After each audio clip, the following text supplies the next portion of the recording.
We're talking mostly about software engineering and then software engineering, and then we were talking a little bit about the rules. We try to differentiate all of these.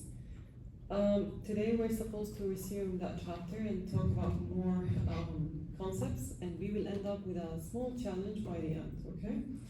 So, quickly, to review these concepts. Who can differentiate for us software alone from engineering from software engineering? We can have one for each. So what is software? How can you define it? Yes? No? You didn't raise a hand? Okay. طيب.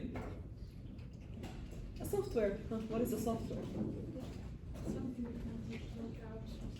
Very good, like an application, something you can interact with. Very nice. How can you define engineering? You're all engineers, huh? Okay, how can you define engineering? The ability to do problem solving. Very good, excellent. Now put them both together. So we try to solve software-related problems, right? So we try to introduce solutions that could help with that sort. Using best practices, using best whatever processes and so on. Okay, and then we talked about a framework, and a framework is usually a step of 5 things, regardless of how they are arranged. Okay, we'll talk about this later, but what are the key phases that we actually see in software? So step number 1 is what?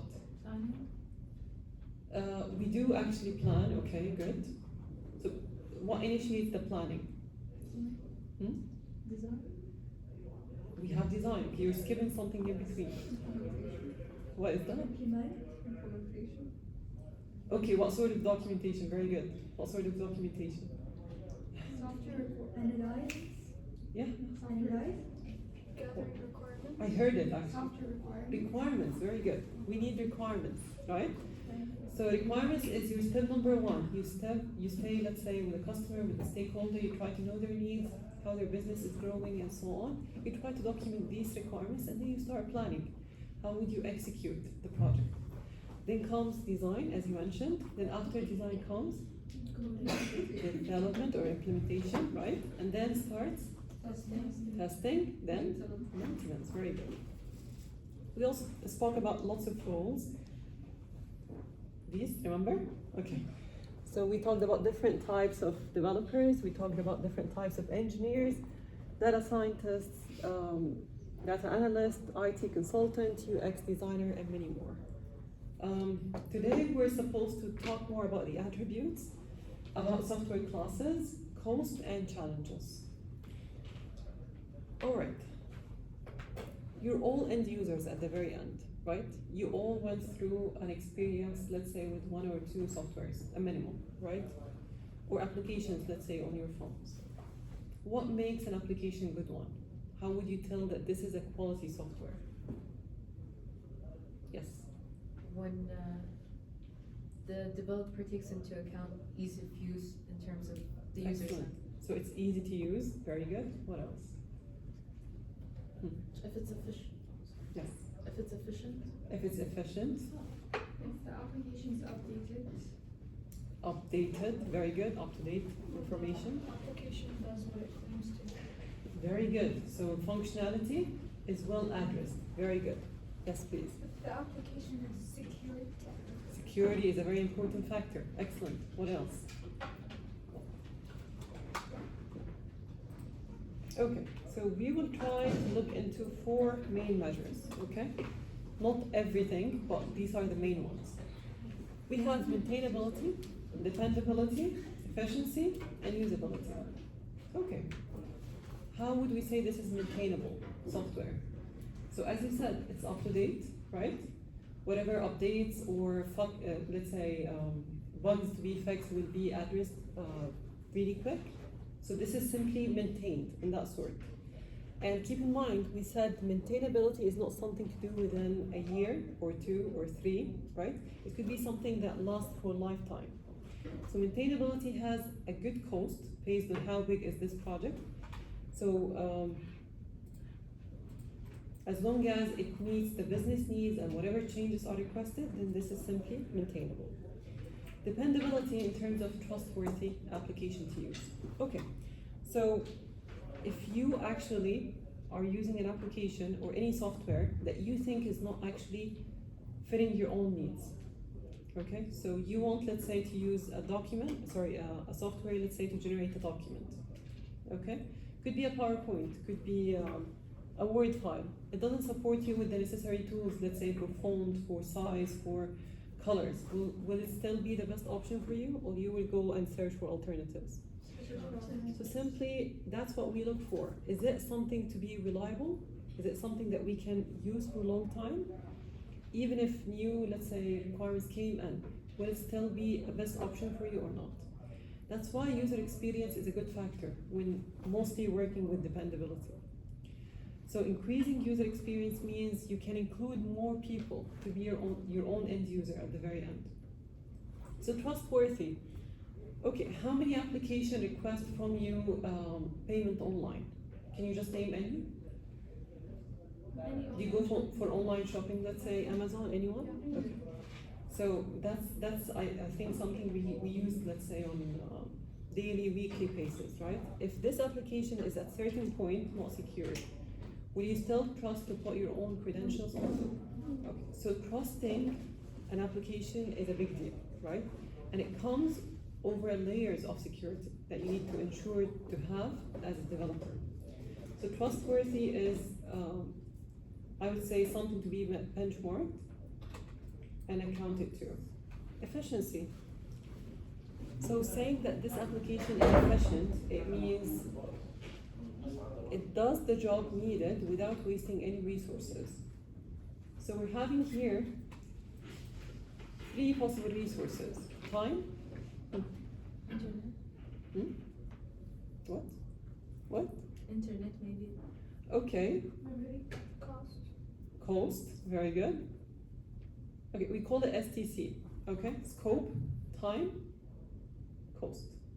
Okay, so resources usually are summarized within these 3 measures. Okay, if I'm using my own manpower within the current scope, without exceeding the budget, without lengthier, let's say, sort of schedule, then this makes it a good project. Yeah. So efficiency comes in that sort. You have a very limited manpower, let's say in terms of resources, and then how would this system actually utilize these resources to make sure that people are having enough rules, let's say, you can do whatever jobs are requested without a high consumption, let's say, of CPU, of memory, of RAM, and so on, right? It happens, and you might see it actually when trying to install heavy softwares, like, I'm not sure, I think some of you actually tried maybe Unity, Unreal, right? If you are using just a simple device that's not meant, let's say, for game engine use, then you will see it's consuming all the resources. And even later in 3rd year level, you'll be using a tool called Android Studio. Yeah. It blocks your RAM. Like, you can't even run any other application in parallel. But some devices that are meant to run heavier software can actually handle this. So the software is good to have, fully covering all possible features, but at the same time you need to utilize resources in a fine way, right? So it can't be something that consumes internet, or consumes, let's say, RAM, or consumes your memory, or makes your device very heavy to move with any process, right? So this is quite important. And then comes usability, as you mentioned. So what we care for at the very end is having the job done in the best way possible. So we also care for user experience. The application needs to be easy to use, needs to be efficient, needs to be designed for people. So what do we mean by design for people as an idea? Easy to use? Easy to use, okay. So let me give you some examples, and you just tell me how different the implementation will be as a developer, okay? You're designing, let's say, an application for a teenager. What will you keep in mind? Now, you're all teenagers. What do you want to see in an application? Relevant language? Relevant language, very good. Fast performing, maybe? Very good. Fast performance. What else? Nice visuals. Nice visuals, very good. Let me tell you that the same application is now designed for elderly people. People, let's say, above 50 or 60. Clear options? Clear options, very good. Very good, excellent. Minimalist. Minimalist, very good. Have a good accessibility. Accessibility, exactly. You might need to care more for this. Excellent. What else? Easy language. Easy language of use. Type. Let's switch back to young children. Any change? Colorful. Colorful, energetic, very good. Pictures. Pictures, visuals, right? Maybe you're targeting people who are, people who don't know how to read and write. How would you design an application for them? And by the way, this is a very important case to keep in mind. Sometimes you design things for rural people, right? Again, what did you say? Graphics and visuals. Depending on graphics, The audio. audio, perfect. See, your requirements now change for the people you are designing for, right? And the more you care for these people, the more you add features and functionalities, you attract more people to use your application. So sometimes you will see, like ChatGPT. Let's not go far away. ChatGPT, you can type text, right? Yeah. You can be a person who likes writing, but also it could be the case that you're someone who don't know how to write, yeah? And you prefer possibly to have a audio conversation. This is also provided to you as an option, right? So this is what we call accessibility, okay? So making it easy to use, making it designed for people is one of these big concepts. Now let's look at this triangle, mostly summarizing operation, revision, and transition. Now we can see lots of these aspects to be counted for. Now to make it operational, we need to look into correctness, usability, integrity, reliability, security, safety, efficiency. Now for revision, we need to make it maintainable, we need to make it flexible, so you can later on come with new business requirements. You can extend it, right? You can add extensions to it. Scalable, so you can add more users as you want, right? You can add more features. Testable, so don't put things to be very hard-coded. That makes it very hard to test later on, yeah? So testability, modularity even is important. What do we mean by modularity? Now think of architecture design. Like, have you heard about, okay, we discussed, I think, client to server architecture last time, yeah? Have you ever heard about peer-to-peer? Anyone? Yeah? Multiple machines, architecture? Okay, so these are all different types of architectures that could help facilitate your work in a better way. And some of them could serve a specific implementation style. We'll go over these as we move on anyways.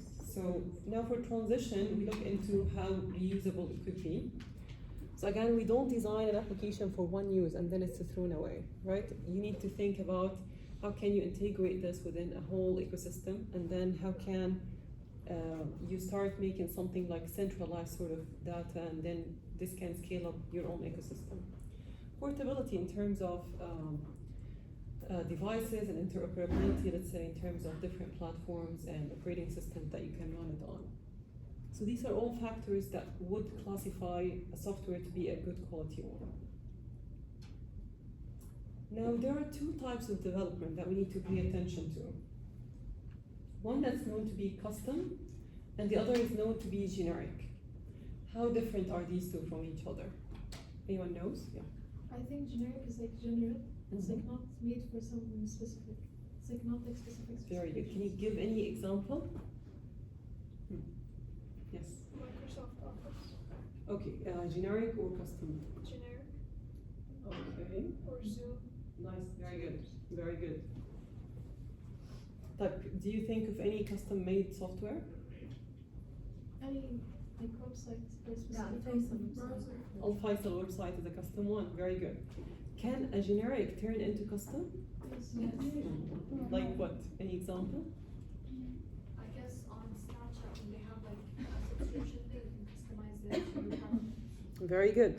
Even to other applications that you use on daily basis. What about Moodle?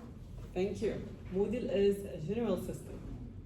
But now you can see that hundreds of universities worldwide are using it. Planner, thank you. So Moodle and Planner, these are best examples. So these are well-known defined systems, known to be generic ones, but again, as you customize, you will get them simply fitting your own business needs, right? Covering your own requirements. So simply to differentiate, this is a process of building unique solution tailored specifically for a given business to meet their own exact requirements. But this one is something off-shelf or pre-built, and it's designed mostly for broader range of people meeting common business needs. So yeah, one of these examples is actually Moodle network. So again, as we explained, it can be actually custom made, and it can be tailored based on every university needs. Now, what can actually classify a software? How would you tell this is custom or generic? Or there is a need to make a custom solution or a generic solution? You need to look into four main aspects. One, what is the business need behind? Is it static? Is it dynamic? Is it growing? This will all define new set of requirements to you. You also need to think of budget and time. And we said this is very important. So I can't start a 5 years project, let's say, planning with a 1K budget, right? So it has to be reasonable to cover resources, like the manpower you're hiring, to cover any possible, let's say, hardware purchases that you need to do. Can also cover whatever cost of implementation it requires, right? So budget is important, timeline is also important. And there is the future growth. So what do you mean by future growth? Very good. Any example in mind? Have you been aware of any company, let's say 5 years ago, and then you can compare it to its own level now? Facebook, okay, nice. Yeah, so what kind of growth happened to it? A lot of updates and Nice. version of products. Is it only Facebook now under their the company profile? Like Meta, like WhatsApp and stuff. Very good. So now they're growing in that sort, right? So you start maybe with one application, and then this network is growing more and more. More users are in, their needs are different. The applications they are connected to are different, but they all serve into the same infrastructure. Okay, now security requirements, and we explained this one already. So this is very important. So this is an important concern mostly for all users. So your application needs to be well secured, especially if it asks for sensitive sort of information, or it has, let's say, permissions that you're asking for a lot. Let's say direct access to contacts, or direct access to, I don't know, media files and other stuff, right? So these are important. Now let's try to look into some features that define custom applications and some other features that define generic software. So for custom, we can say scalability for business growth with regular updates. So it needs to have regular updates, and it needs to be scalable, as we mentioned. So based on business requirements, the new ones that are newly coming, based on the requirements of the stakeholders, this has to be up to date frequently. So of course you need to tailor this to match all exact needs of people involved, and enhanced security needs to be there to protect sensitive data. So if you are paying for something to be custom made, you need to be 100% sure that this is secured, right? Of course, integratable with all existing systems. So the moment they decided to go for a planner system, let's say, they made sure it's compatible with other softwares, right? So Planner is still synchronizing data back and forth, let's say, with Moodle, yeah? So you can't get a new custom solution and make sure that this is standalone. It has to work part of a network. And of course, dedicated support. So maintenance is, again, one important factor. So we don't buy something that is not maintained. Okay. On the other side, we have the generic software, and this is simply quick to implement, widespread, lower initial cost, standard features, that would fit the need of many businesses. Of course, it will have its own updates, and these might include security and other advancement, but this will not cost you any additional cost. And of course, there will be also basic support, so things that are commonly dealt with. Is that clear so far? Any question? Okay. Now let's look at the cost. So we said, if we're talking just about time, we said which of these phases usually take the most time? Development. So if something takes, for example, 70% of your own project time, it might also cost the highest percentage. So just imagine that 60% of the cost on the entire, let's say, software implementation process goes towards development. And the rest are simply split on management, quality assurance, and design of user interface and user experience. And you might now check these two. Do you see how many goes for, how much goes for the design? 7%. So it's important, we're not saying no. But it's not as important as development. Development is usually what ensures that the application works like as per requirements, right? And then we have quality assurance to make sure that testing phase is passed, no bugs or issues that are critical ones to be reported. And we have also the project management, which is important in maintaining the entire process and making sure that the project could be delivered on time within budget and scope. Let me show you something here interesting. So we agreed that it could be a team of 100 people working together, right? Between engineers, data scientists, data analysts, developers, testers, designers, and all, right?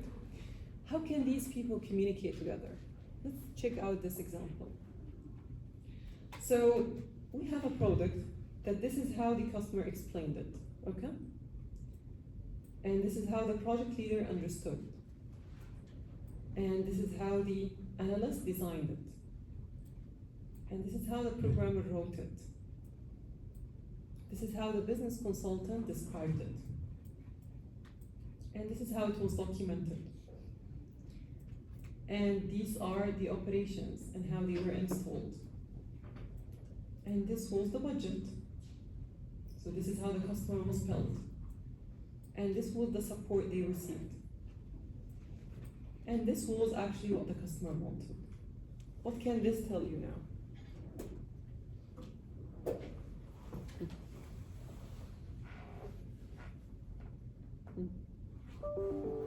What's the issue? Yeah. Miscommunication. Maybe miscommunication, Perceptions of different perceptions, because many people are involved. Very good. Maybe they didn't pay enough. They didn't pay enough, perhaps, or the time wasn't sufficient. Yeah. let's say lack of coordination between hierarchical positions. Excellent. Very good. Yes. They didn't spend enough time on the software requirements. Excellent. Very good. You know, sometimes if the entry point is wrong, the entire process is wrong. We will talk about this later, but that's why they introduced iterative models. Have you ever dealt with iterative models? Have you heard about Agile or Scrum? Okay, we'll talk about them like in the coming chapters in more details. But for now, this was the main point behind introducing these processes. So instead of repeating the entire cycle again, there could be iterative model that could help us fix every phase alone, okay? That's why spending at least 30 to 40% on the ideation or planning phase is quite important. So actually that's something we do even with our capstone students. So when they start with an idea, it's 1 year project. So when they start with an idea, they come up with a lengthy description. The scope is like, okay, beautiful, but it's not manageable within 1 year. And they have these big expectations, we can do it, we can do it. And then realistically speaking, because we know based on other performances how this is gonna end up, we try to squeeze the scope as much as possible, right? You try to adjust it to make sure that this is something that could be delivered within time, budget, and the scope defined. So this coordination is quite important, yes, and spending more time in refreshing and making sure that all the requirements are very fine. This is really, really important. We will have a challenge, okay, just to test out this previous concept. And I need a volunteer from your side who can do it. No worries, I'm not asking you, just something easy. Yeah, please, come in. I need you to bring a pencil. Do you have any? Pencil, pen, anyone volunteers? Anyone? Okay, I'll need to give you these papers as well, and I will need you to also work on your, okay, if you have a digital way of drawing or drafting, this is gonna be it. If not, just a pen or pencil will be there. If you don't have, I can bring you from the game center. Okay. There, your pencil.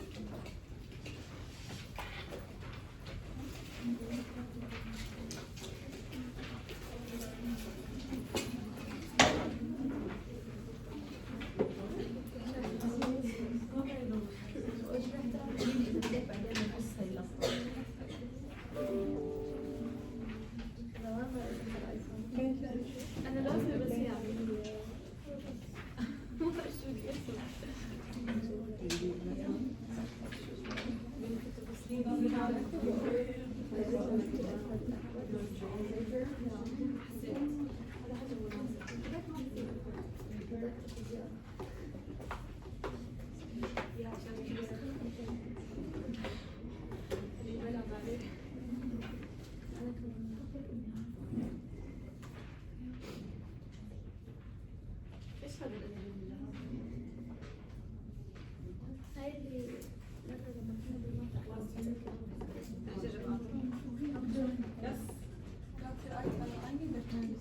Okay, sure.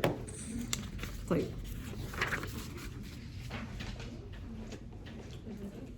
I'm bringing you pencils. How many?